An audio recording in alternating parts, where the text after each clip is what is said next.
Welcome back. Once again, I'm your host, Carl Rising, and today we are going to talk about my 7-step plan for beating chronic inflammation.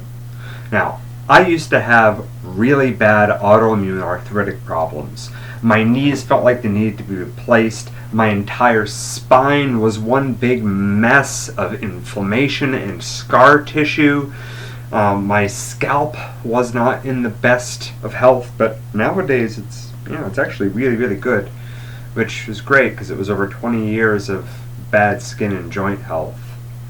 I'm 36 now. I thought I was going to be in a wheelchair by the time I'm 40, but now I'm pretty spry and, hiking through the hills with the dog, wearing ankle weights like it's nothing. And if I can do it, you can do it too, or at least some change of your baseline in that direction.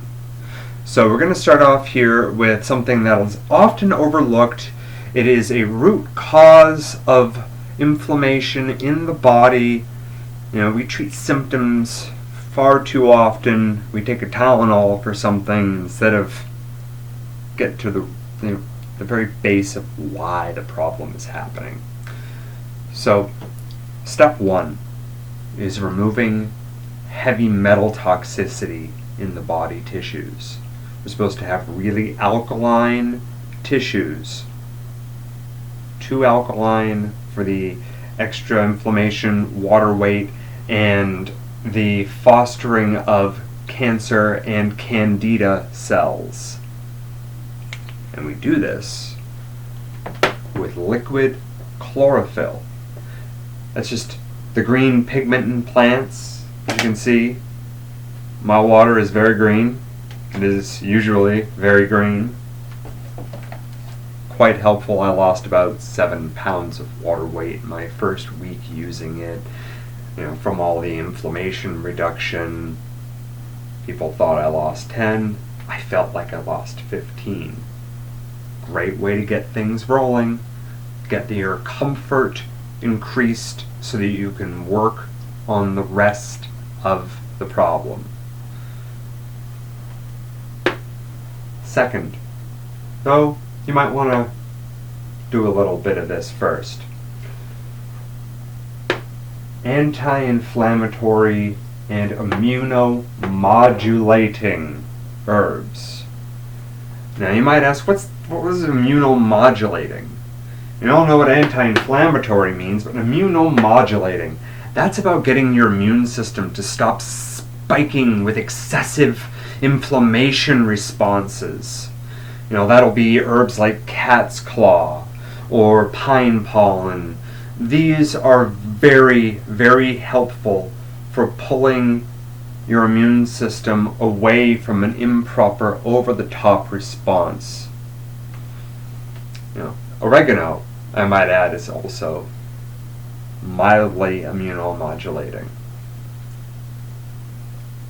Next, we have proteolytic enzymes. These are enzymes that the body's immune system will use to break down protein that shouldn't be there. Enzymes are a finite resource in the body, and if we do not have enough of them, scar tissue will build up, and inflammation is caused by scar tissue, and scar tissue is exacerbated and increased with regular bouts of inflammation, which is how normal arthritis starts in the first place. And never mind anything having to do with pulling your immune system away from an over-the-top response. You just want to get better mobility. Proteolytic enzymes. Enzymes like bromelain, serratiopeptase, papain. These are going to help break down scar tissue in your joints, scar tissue in your intestinal tract, scar tissue anywhere in the body that is impeding good fluid motion of your tissues. And we have exercise. Exercise makes us produce endorphins, dopamine, these good feeling chemicals that have anti-inflammatory effects because they tell the body to calm down. so that the immune system doesn't overreact. That's very important. Next, we have dietary changes. Now that can be a broad number of different things. That can go from exclusionary diets, whether you're having an inflammatory reaction to, say, gluten. Gluten is very similar to protein in the biofilm of candida. So if we're used to having an excess of candida in our bodies, we will have a response to any gluten that we eat. That is why gluten sets people off, in case you didn't know. Or excluding pork from the diet. Pigs don't sweat, which means all the water-soluble things that are in that pig that they're not peeing out, you are eating. And that wreaks some havoc on the body. Or there's, say, going on a blood type diet, which I'm really a big fan of myself. I like the blood type diet a lot. Helped me lose a lot of weight, helped me fix a lot of problems within like a year. And I'll do another video on the blood type diet at some point. But yeah, there's that. And there's yeast cleanse diets, which tie back into your immune system being set off easy all the time because of excessive candida yeast. And we'll do a yeast cleanse video at some point as well. And there's detoxing and cleansing. Detoxing the intestinal tract of anything in there, any debris that might be fermenting and making things that are untoward towards the health of our tissues, or in cleansing any oxidizing things that might be in our lymphatic system and liver, which all flows together. But taking those out, which is much easier after you do the first 3 of these, and helped definitely by the 4th, will go a long way towards stemming acidity and inflammation in the body. And then number 7, which really I feel like it would be great to start this at any point that you're ready, and any dietary changes are going to hopefully be in this direction anyway. So that is microbiome repair. We have discovered over the last 15 years that we are more bacteria than man.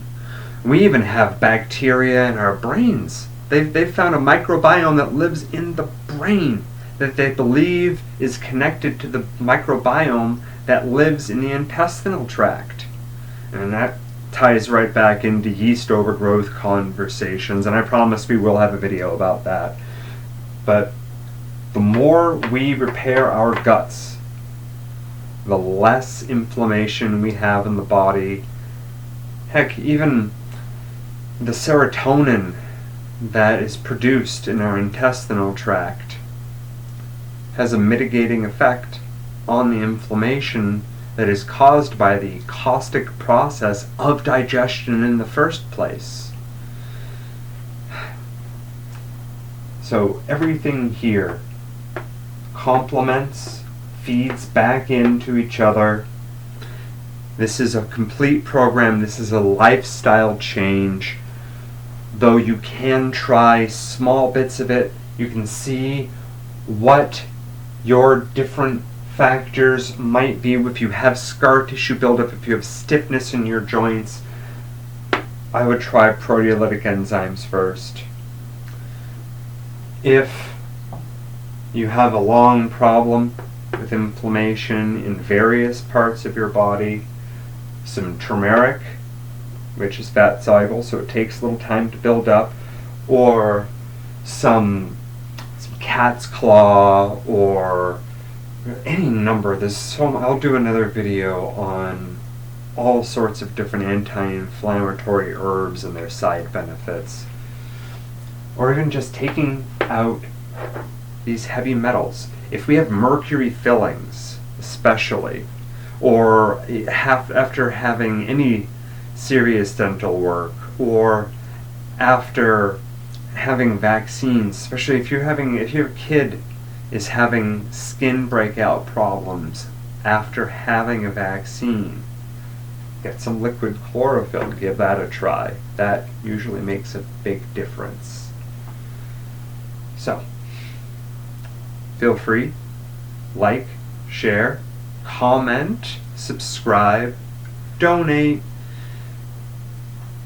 and let me know if you have any other questions about any of these 7 steps, and I'll be glad to make another video in regards to your answer.